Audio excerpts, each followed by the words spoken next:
Mare? Maring pe! Hoy, ikaw pala yan. Halika, pasok ka. Ay, hindi, Mare, dito na lang ako. May papasuyo lang sana ako sa'yo ngayon kasi putulan ng kuryente ngayon, wala pa akong pera. Baka pwedeng meron ako sa'yo ng 3,000.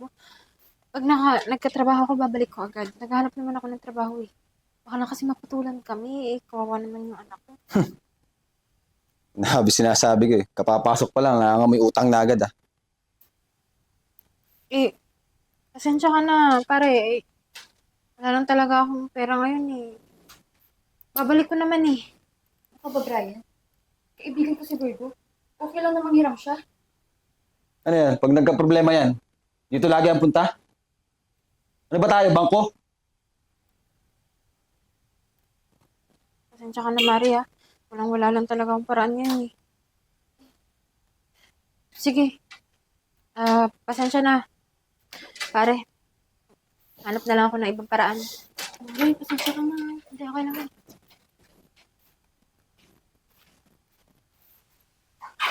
Ano ba naman, Brian? Di mo man lang hinintay yung tao makaalis bago mo ganunin? Pinapahiya mo yung tao. Alam mo, ang hirap sa Epe. Lahat ng kaibigan mo, pinagbibigyan mo. Bakit pera mo ba yung papahiram ko? Di ba pera ko? Pera natin yun. Paano naging pera natin? Alam mo, problema dyan kay Virgo, magpapamilya, hindi niya kaya. Tapos dito lalapit. Dami mo sinasabi.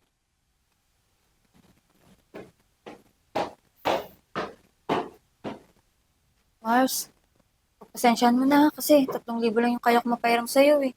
Mars, sigurado ka ba? Baka mamaya mag-away kayo ng asawa mo, magalit yung pinautang mo. Di Mars, tulog yun eh.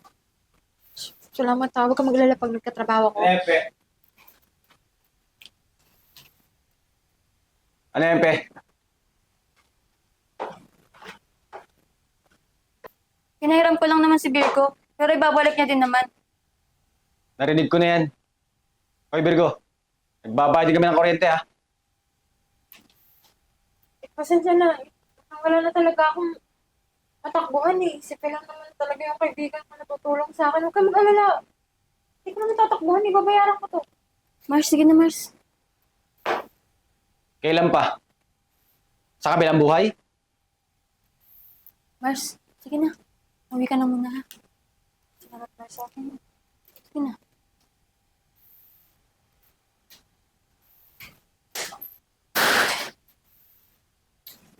Apakatanga mo talaga yan, no?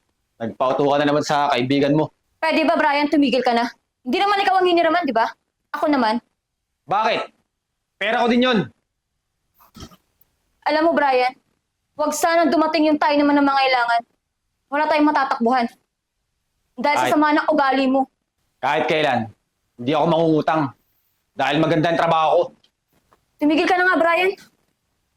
Ituloy mo na lang yung tulog mo sa taas. Papakatanga ka.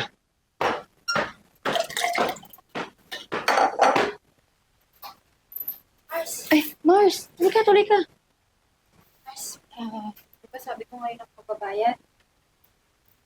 Mars, pagpasensya mo na. Wala akong sakit na pinag mo siya. Hiniram ko muna ilkan siya ng anak. Walang patok kasi ano lang tulog. Sa kapay lang. Pasensya ka na talaga. Okay lang Mars, ano ka ba? Ano yan? Nagbayad na ako ng utang ko. Nagbayad ako. Kaso pauna lang. Maria? Hindi mo makukuha sa pagganyan-ganyan mo. Tama na Brian, pwede ba? Sumusobra ka na. Si Virgo, tao siyang pumunta dito. Ano tayo, pulube? Ang hirap-hirap kumita ng pera tapos Maria yung bibigyan yan? Nasa 500 din naman yan. Nagawa ko naman ng paraan yung kulang. Yan lang talaga yung nadalahin siya ko eh. Ikaw, tumigil ka na. Sige na Mars. Sige Mars, kung ayaw ng asawa mo. Mars, ano ka ba? Ako na bahala kay Brian. Hindi mo kailangan gawin yan. Kita mo na, bago makabayad, namalimos pa ata. Baka kung saan hiningi niya yan. Ikaw, tumigil ka na. Sige Mars, mauna na ako. Sige na Mars. Ikaw, Brian, sumusobra ka na. Baka yung sumusobra. Yan sa katangahan mo. Tignan mo, bari yung binayad sa'yo. Ikaw bang inutangan? Pulutin mo yan. Tingnan mo, Brian. Saan tayo nito? Pati ako nadadami sa pamalasan mo eh. Nawalan tuloy ako ng trabaho. Ako ang sinisisi mo ngayon. Eh, ikaw tong pahiram ng pahiram. Bakit? Wala naman dito ibang isisisiin, di ba? Kundi ikaw lang. Kung di ka nagbibigay sa iba, hindi tayo magkakaganto. Walang masama tumulong sa iba. Ang masama, yung ugali mo. Kaya tinan mo, wala tayong ibang malapitan. Ako naririndi na sa bunganga mo. Ano? Sige, maghiwalay tayo. Sige, maghiwalay tayo. Mayabang ka, di ba? Asan yung pinagmamalaki mo magandang trabaho? Sige na, kunin mo yung mga gamit mo. Lumayas ka na dito.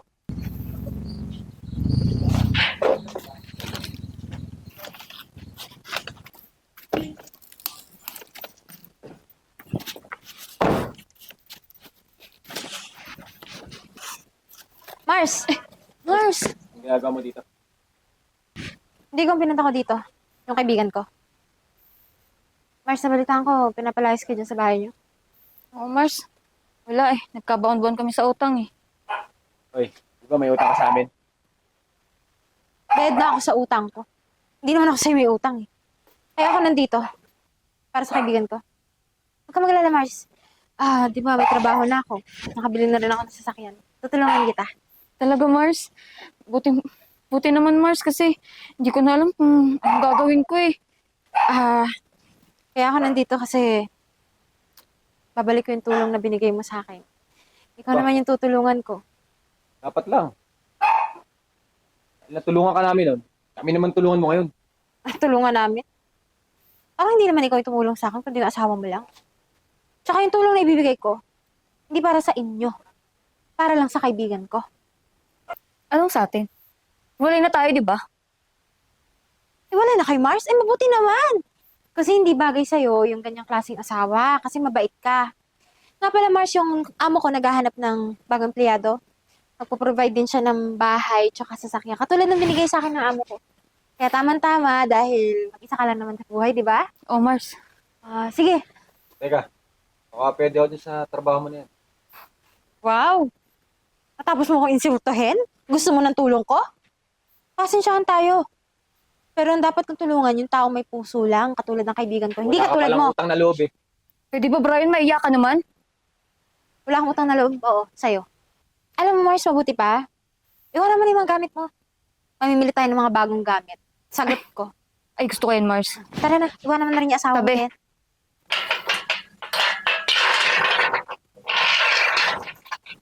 Tingnan mo rin, wala mo yan.